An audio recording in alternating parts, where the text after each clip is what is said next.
What's up friends, Chook here, and welcome to my Monster Hunter World weapon guide. This guide is aimed at players new to the series, and anyone that may not know or understand how the weapons work, and is looking for a little help. On the surface, the combat of Monster Hunter series may look fairly basic, but there's a lot more to it than people realise. Hopefully I can help you understand the mechanics a little bit better, and now that's all said and done, let's begin. The Sword and Shield. So this is the weapon that you start off with by default when you load up Monster Hunter World for the first time. And as a result, a lot of new players think that it's kind of a crappy kind of weapon. Oh, I start with this, I'll get better weapons eventually. While that can be true, and depends on your playstyle, the Sword and Shield is actually an amazing weapon, and one of my favorites. The reason for that is its versatility. Right, so it's not going to hit as hard as a great sword or a hammer or something in each single strike, but it is very quick and very, very versatile. Plus, you can block. Now, the block isn't going to guard you against everything, but it's better than nothing, right? So if you're using dual blades or longsword or something, you can't block anything. With the Sword and Shield, you can block, and it will mitigate some damage. But the reason why the Sword and Shield sets itself apart from the other weapons is, it's the only one that you can use items with while you have your weapon out. So if we were using a different weapon and we wanted to heal up, we would have to put our weapon away and, get to safety or something, and then use the potion. Like so. However, with the Sword and Shield, let's just take a bit of damage so I can heal up again. While the weapon is out, all you need to do is block, and you can still use any item you want. So just that makes this weapon really, really strong. You can imagine that in the thick of battle, you need to heal or, place a trap or something, and rather than having to sheath and run away and all the rest of it, you can just do it on the fly. Really, really cool stuff.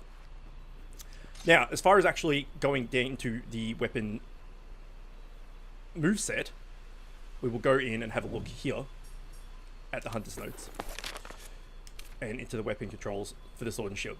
So it's got all the tutorial stuff on the left-hand side, but it says on the right, dash attack, performing an advance / uphill or towards a ledge will result in a terrain-specific attack. Use items, you can use items while you have it equipped, I just went over that. And the slinger, you can also use the slinger while you have the Sword and Shield out, which again, you can't do that with any other weapon. Here are some useful combos, and we're going to go into all of these, so don't worry too much about reading these. But one of the cool things about it as well is what it was saying there. If you do a forward thrust, advancing / move into a ledge, you'll actually climb the ledge with an attack, just like that. No other weapon has that ability, as far as I'm aware. So that's really handy if there's a monster up on a ledge, up here, and you're trying to get to it, rather than having to, climb the ledge normally and then come out and get your weapon out and everything. You can just do it from the bottom of the ledge, which is pretty cool. Now, if we just look at the basic combos or the combos in the bottom right of the screen, we've got basic combo, which is triangle and circle together, which is advanced / like that. And then 3 normal slashes. So it ends up looking like this. Let's get away from the pillar, actually. That's your bread and butter combo, effectively. You saw before we did that move. I'm not the biggest fan of that move because while you're in that animation, you can't roll out or anything. You have to wait for it. Whereas if you're mid-attack with something else, you can roll out of whatever you want. But as soon as you get that move, you're stuck until the animation's done. So I try to avoid that as much as I possibly can. But sometimes, in the heat of battle, you spam it and you hit it and whatever. It doesn't do bad damage. So like that's 9, 8, 6, 13. But it just leaves you a bit vulnerable. And considering how fast the Sword and Shield is and the versatility of it, that's like one of its strongest suits, is being able to get in there, do some attacks, get out quickly, block, roll, do some more attacks, etc. Now for the powerful combo, it is just circle all day. And at the end, you hold down the circle button. So four circle hit combo is this. And then you hold this one down and you do this back step. Now, you don't have to hold that down. You can just do a tap, and you will just do a back step and run forward and do an advancing / like that.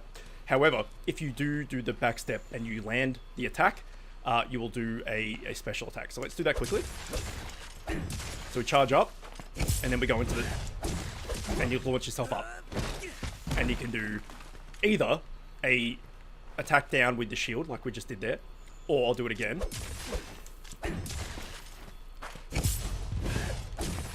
And you can just do an attack with your sword. The shield, in my opinion, the shield move is much better.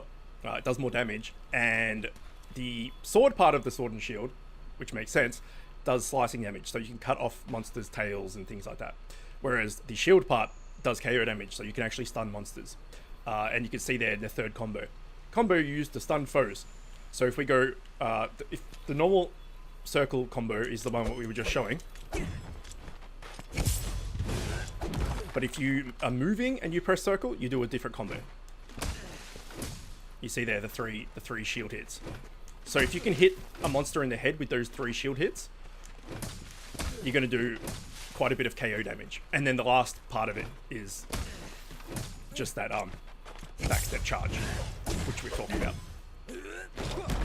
Now the cool thing is that backstep charge you can do after any, you can do in between any move. So just 1 slash, backstep, 1 shield thing, 1 circle move, backstep. So all you need to do to do that is to press back, so like facing where the back of your character is. So right now it's down. If I was like this, it would be to the right, etc. And the circle button. So if you try and do that now, you'll just do a move attack with your shield. But if you're in a combo, then you can do the backstep move. Alternatively, you can just hold down block, which is R2, and you can do it from there. So that's normal guard slash, or you can go backstep. So that lets you do it while being a little more defensive. You can just, you don't even need to, sorry, let me get the camera right. You don't even need to do an attack. You can just go straight into the charge slash. Or you can do it by just doing any other move and then the charge slash. You also have a move rolling down a hill, or sliding down a hill, I should say. So if we go here, you can see that we've got a jumping rising slash that we can do while we're going down a hill. Not sure how useful this is going to be, as this is the very start of the game, but I'm sure it will come in handy. Now, when you hit a monster while you're in the air, you do mounting damage. The more times you hit a monster in the air, the more mounting damage you do. The more mounting damage you do, you will eventually mount the monster. So that is a aerial move. So that could help you mount monsters. It's actually probably more useful than it looks. And that is pretty much the basics of the Sword and Shield.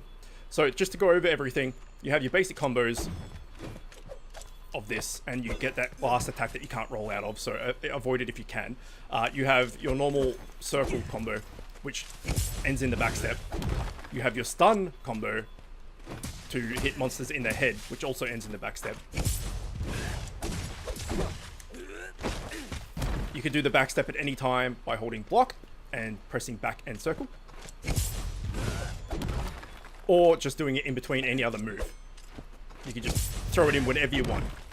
So I wouldn't recommend just doing the backstep move like all the time, just being like, oh crap, I got a backstep at all times.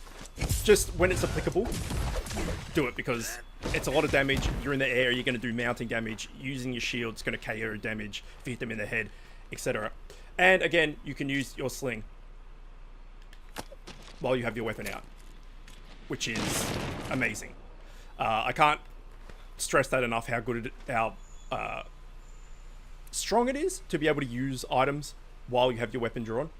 If you're new to this game, and that this is exactly what these guides are here for new players, it won't be super apparent why that's so useful, but once you get into the game, you'll understand.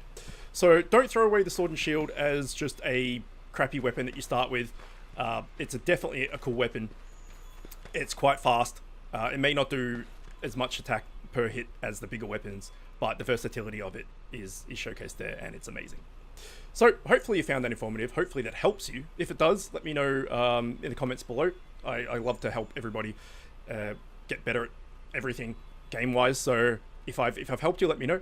But hopefully you found it informative. As always, thanks for watching, and I will see you next time.